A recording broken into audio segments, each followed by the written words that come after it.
Portland Jews say no to genocide, and then they start shouting at one another afterwards. You can find this in both written and podcast forms on Substack, on Patreon, and at davidrovics.com/thisweek. It's fair to say that me and the other folks around the world who I think of as my friends and comrades have been more overwhelmed with grief and outrage than usual over the past 2 weeks. Those of us who are old enough to remember the years when the U.S. occupations of Afghanistan and Iraq were regularly in the news, some 2 decades ago now, also might remember the frequent protests with hundreds of thousands of people at them in places like Washington, D.C., New York City, and San Francisco. And the protests in small towns that had never had a protest, but were now seeing 3,000 people show up, seemingly out of nowhere. Of course, with all those big and small protests, acts of civil disobedience, weekly vigils in the town squares, and the many efforts at popular education and counter-recruitment that went on, although all that was also happening in other countries participating in the so-called war on terror like the UK, those in power were not listening. And the bombings, drone strikes, and total corruption of any rebuilding efforts in the occupied countries ground on as the prisoners in the black sites continued to be tortured and those in Guantanamo continued to be held there on no charges with no trials. Ineffective as we seem to have been, I think back on those years of the anti-war movement of that period very fondly. As my unhinged critics would say, I'm a grifter, opportunistically sponging off of social movements such as the anti-war movement by traveling around and singing at protests in order to avoid a day job or something.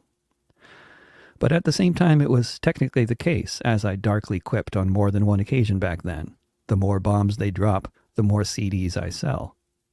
Now I'm getting nostalgic for the days when anyone bought CDs, too. I was not and am not in this line of work, such as it is, touring and writing songs and essays about politics, history, and popular struggles in order to live an easy life. Like so many artists and activists that I know, I do this because I have to, because I would lose my mind if I didn't. Ineffective as it may be in stopping U.S. wars of aggression or genocides committed by authoritarian U.S. client states such as Indonesia, Guatemala, or Israel, there will be people like me all around the world in every language who feel compelled to talk, write, and sing about these horrors, hoping to somehow make a little difference, at least in helping a few more people question the propaganda. But while the reason why we were in the streets and having teach-ins and marches, etc. back then were about unspeakable horrors that the U.S. military was being ordered to visit upon the populations of so many countries, the community that grew up around the anti-war movement in so many places was a beautiful thing. So many of the people involved with the movement were regular folks, many of whom were attending a demonstration for the first time, even though many of the participants at that time were old enough to have had a chance to go to protests against the Vietnam War way back when. Regular folks tend to do things like make plans for important daily activities like eating and drinking when they get together. This is true everywhere, but it's even more true for people from certain places like Palestine. So the Palestine solidarity events that involved a diverse array of folks from across the Palestinian community always had the best food. But along with them were the folks who, before 9/11, had been self-described tailgate moms, grilling burgers at the local high school football games. Then, when the war on terror started, they got political and started grilling those burgers at anti-war events instead. There were a lot of regular folks in that movement, and then there was the stalwart and very significant presence of the folks who, if you knew them, were coming out of a Communist Party background. I say this was significant because, for better or for worse, I'd say a bit of both, the Communist Party USA has long had an orientation around backing the Democratic Party when it comes to electoral politics in the hopes of dragging it to the left and operating on the theory that it's not as horrible as the Republican Party alternative. I think of the folks coming out of that kind of background when I think of the coalition United for Peace and Justice, which organized the biggest events of the period, such as the rally on that extremely cold and windy day in February 2003 when all the streets and highways coming into Manhattan were at a standstill because, although it was the weekend, no rush hour, the roads were all clogged with people trying to come to the rally. Estimates of 500,000 seemed conservative, with all the people who didn't manage to even get close to the actual rally area. It was one of many big rallies that I sang at during those years in a number of different countries. But I think of UFPJ in particular at this particular juncture because of the wonderfully ecumenical attitude of the chief organizers that I worked with, such as Leslie Kagan in New York City. It was clear that the reason I was invited to sing at so many anti-war rallies back then was because people had heard some of my songs who were involved with organizing an event. And they were often folks I had known for years already from what had been a much smaller anti-imperialist left in the decade prior to 9/11. But it was also clear to leaders of the movement that I might not be a pacifist and might probably have a lot of other philosophical differences with some of them. So many of the folks involved with anti-war movements throughout history have been pacifists, while so many have not been. But certainly pacifism is often a dominant orientation among anti-war movements. So when I suggested to folks at UFPJ that maybe they would like to use my CDs as fundraising items for folks who donate, I don't know if they had to bring this up as an agenda item in a meeting or anything, but I don't recall there being any hesitation, despite the fact that the new album I was then promoting was called Halliburton Boardroom Massacre. The title track is a fantasy about a disgruntled veteran who feels compelled, upon returning from Iraq, to kill everyone in the Halliburton boardroom in a suicidal act of vengeance, and UFPJ featured it on their website. I remember Leslie telling me I was an artist, employing artistic license, and we have free speech. No one told me not to sing Halliburton Boardroom Massacre at the next anti-war rally, but I always preferred to sing songs that would be more likely to connect with audiences, most likely to connect with audience. So if I were singing for a big crowded anti-war rally, I tend to pick more straightforward anti-war songs rather than anti-war inspired fantasies about killing war profiteers. Moving back to the present. I woke yesterday morning before dawn as usual, with the usual feeling of despair for the people of Gaza, thinking of the people dying by the minute under constant bombardment, who now have almost completely run out of drinkable water. Untold thousands are buried beneath rubble, which people are unable to move, and they're dying under there. Almost half of those who have died have been children, and the bombing continues to be totally indiscriminate. It's like some combination of the siege of Stalingrad and the Christmas bombing of Hanoi. Totally genocidal slaughter. In other words, they're in a situation in Gaza much like people under U.S. bombs have been in Yemen, Iraq, Afghanistan, Vietnam, Laos, Cambodia, and so many other countries. I was just a small child when the Vietnam War was still going on, but millions of people were regularly in the streets back then. There was an anti-war coffeehouse outside of every U.S. military base. People were organized. But as with the movement of 2 decades ago, not enough. The bombing continued for years and years, and then came the next invasions. Those of us who watch the news have heard about the demonstrations happening all over the world since this most genocidal round of Israeli bombardment of Gaza began. They've been happening all over the U.S., too.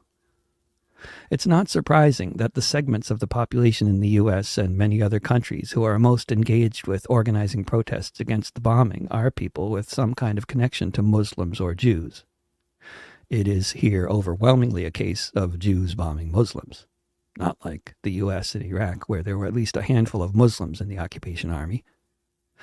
Not surprising to see protests organized by people with different sets of connections, attracting different crowds. Whether it might stop the carnage or not, I don't know, but my hope would be for a mass movement to develop against Israeli genocide and U.S. military aid to genocidal regimes across this country. It would seem abundantly obvious that if this is to happen, it is going to need to be overwhelmingly a movement of people with a Christian background. Last I checked, the overwhelming majority of people in the U.S. are neither Jewish nor Muslim. So whether it's Jews or Muslims organizing protests, it would make sense from a pragmatic, emergency, let's grow this movement as fast as possible orientation to try to attract as diverse a crowd as possible and unite as much of society as possible behind the common goal of stopping the bombing and ending the siege that has been in place for decades, whether bombs are being dropped that day or not. So I don't say this to criticize any of the good people who organized protests in Portland, Oregon yesterday, to be clear. We desperately need anyone willing to take such initiatives. But it's indicative of the state of things these days in this country, and particularly in this city, seems to me, that we had 2 protests in different parts of town at different times, one organized by a Jewish-identified group, the other organized by a group from the campus of Portland State University, which has historically been mainly led by some wonderful Palestinian folks. I don't know about the current makeup of the group and only made it to the first of the two rallies. A lot of the folks among the 200 or so in attendance yesterday outside of congressional offices in Northeast Portland were not Jewish. I'm a local and I know a lot of them already among the older set. So clearly folks didn't get the message from the publicity that only Jews were welcome, which is good, because the graphics being circulated were focused on the Portland Jews Say No to Genocide theme.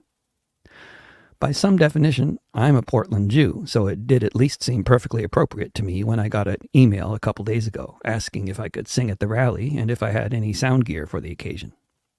The sound gear debacle that followed was actually perfectly typical of at least half of the rallies I've ever been to in Portland. But unfortunately on this occasion I was part of the problem on that front, and I'll tell you about it in case it's at least mildly entertaining. First of all, it had been such a long time since anyone had asked me to sing at a protest or bring sound gear to one, here in my wildly dysfunctional hometown, that my poor neglected battery-powered sound system's battery had gone permanently dead, having been left uncharged at the home of the friend I had loaned it to. My friend had a really dinky one with only one channel we could use instead, so I brought that one. In the meantime, another person from the group that was organizing the rally brought something somewhat better, so it looked like we'd be okay. With this person's speaker combined with the mic I had brought, plus my friend's mic cable, my sound check went fine. Both the voice and the mandola sounded fine. We were ready to go. After a few minutes, when we were starting the rally, the MC went to the mic and no sound came out. Somehow or other, the speaker that had been just fine was no longer working. I ran to my car to grab the dinky one I had brought as backup. It didn't work with the mic and cable I had brought, but it did work with the other one that we had put aside in favor of the better one that I had brought. With only one channel now, the option of performing and being heard playing a song for this crowd was not looking good, so I figured for my part I'd say a few words. There were 7 speakers on the list. They were all really good. One was an older Jewish woman who had spent a lot of time as a solidarity activist in the occupied territories. Another was my old friend Dan Shea with Veterans for Peace. Another was an Israeli woman. Most of the speakers were older than me. They all made very relevant points about U.S. aid to Israel, Israeli apartheid practices, and the utter desperation of the current situation. Some folks, particularly the younger ones, talked about how heartened they were to see so many people show up. It was a bigger crowd than I had been expecting, but I've learned to have very low expectations for the size of any protest in this town that wasn't mentioned in advance on NPR in the atomized social media age that we're in. When it was my turn to speak, someone in the back of the crowd started yelling. I couldn't hear what they were saying aside from the word podcast, but it was clear that their intent was hostile. This created a scene, with lots of people looking around nervously, naturally enough. I figured it was best for me to say something anyway, although I hadn't put together a very coherent presentation in the short time I'd had to think about giving a speech, when I had been planning on singing a song. Having someone in the back yelling at me while I was trying to come up with some coherent things to say was disconcerting, and my speech definitely suffered as a result, though if it had been the best speech I'd ever given, it would have been unlikely to make any difference either way. At one point, one of the young folks who was introducing speakers commented about the importance of centering Palestinian voices.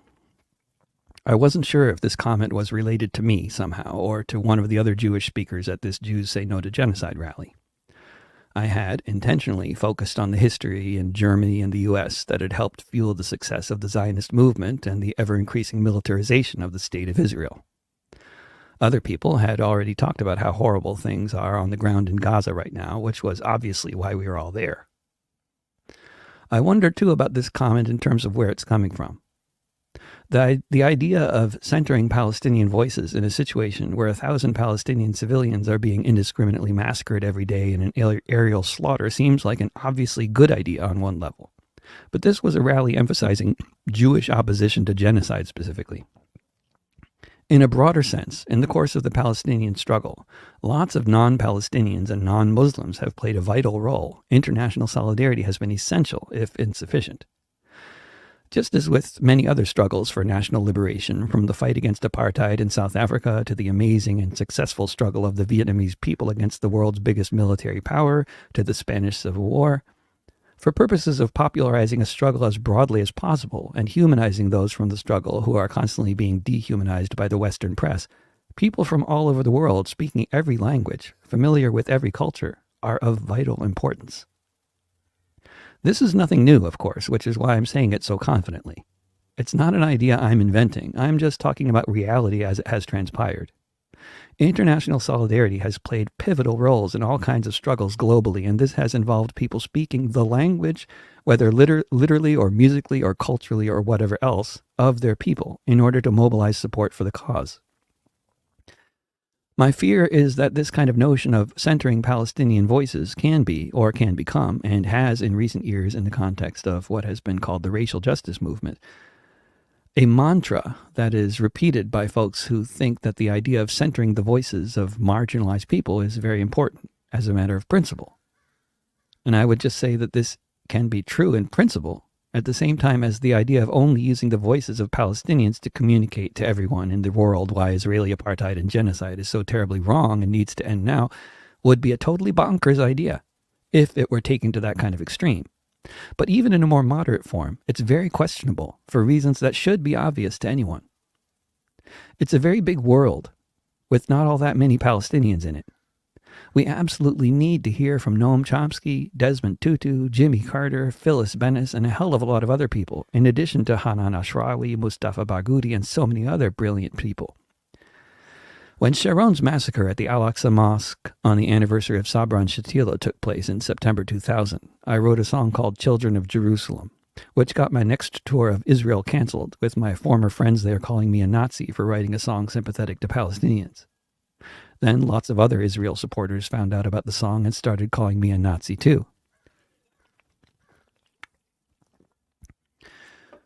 Then the Palestinian diaspora started hearing about the song.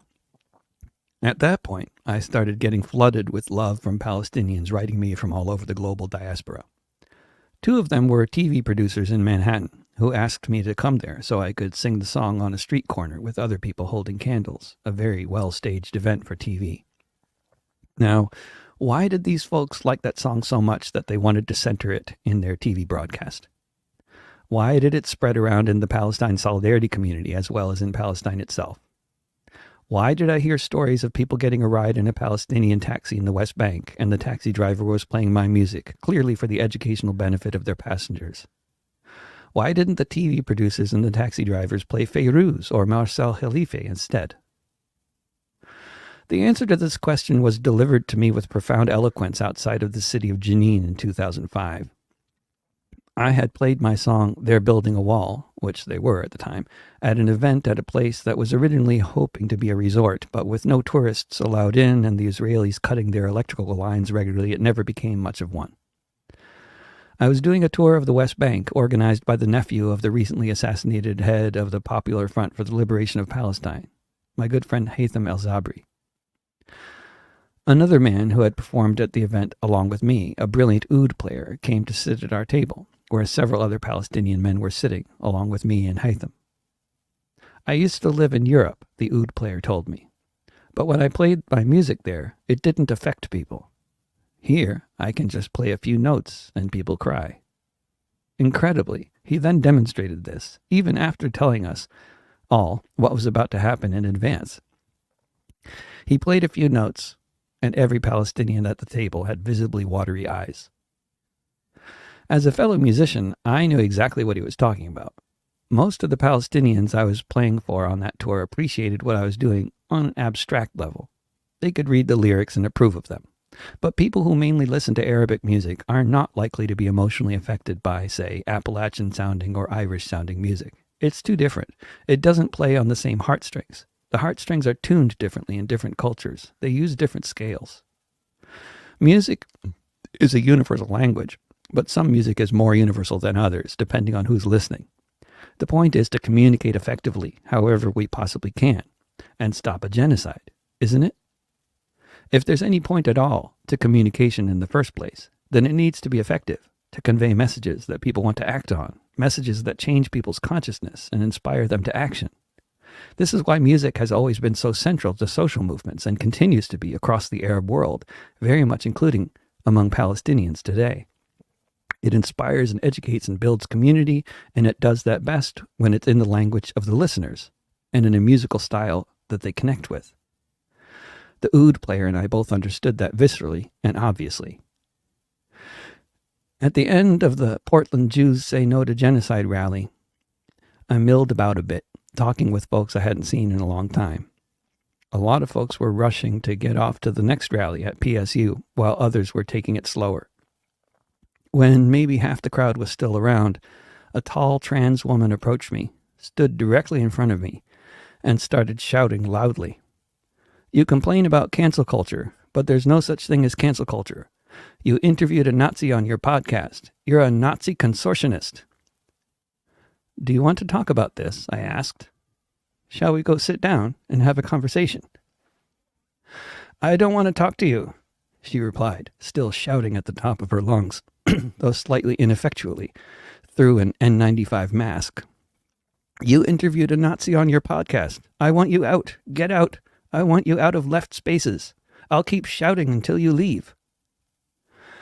I took a picture of her, having reason to believe that she's the same person who has been working so hard for almost 3 years now to destroy my career, mainly by spending most of her waking hours on Twitter, contacting anyone associated with me to make sure they know I platform Nazis. During the week of the siege of the Capitol, I did interview a former white supremacist, who obviously this person thinks is still a white supremacist, despite what he says, but that's fine. But apparently it's not fine, and me having interviewed the wrong person, despite how interesting and revealing the interview was a heretical sin, and the only thing left to do is to shout at me wherever I appear in public and try to get all of my gigs canceled. Thankfully, being shouted at like this by anyone was a fairly new experience for me. I had no idea how to act, aside from not being the first one to throw a punch for legal reasons. Not that I'm an expert on this area of the law, but it seems better not to be the first one to get physical, though I naturally found myself meditating upon fantasies about breaking her nose at least. Eventually someone else intervened and spoke with her quietly. Since he wasn't me, she spoke with him quietly too.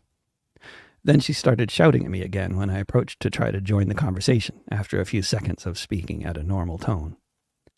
The man who intervened seemed to think the aggressive shouting woman had a legitimate grievance that I was dismissing. When someone is shouting incoherently at you and doesn't actually want to communicate, the idea that this was supposed to be some kind of accountability process or that one was needed seems preposterous to me. I believe his thinking is that this very loud, uber, alpha, male-acting trans person claims she's been hurt by me, therefore she has. Therefore, we're in need of some kind of accountability process here. Not logic I agree with. I hung around the area, not being one to be chased away by some dork who wants to shout at me. I hung around long enough to see the tall, masked trans woman with no name walk away with a group of folks who looked like they might be college students. They were apparently friends. If they had seen their comrade shouting abuse at me a few minutes earlier, they didn't seem to be bothered by this behavior. If Spotify didn't regularly inform me that a large percentage of my fans are half my age and live in the US, I might begin to despair about the state of this society 20 years into most people's lives having been taken over by feeding the algorithms and selling advertisements on corporate social media platforms designed to foment conflict and polarization. If there are other things that warrant even more despair than what I strongly suspect will be this society's inability to overcome our atomized state and inability to stop this war, it is the children lying beneath the rubble, dying of thirst.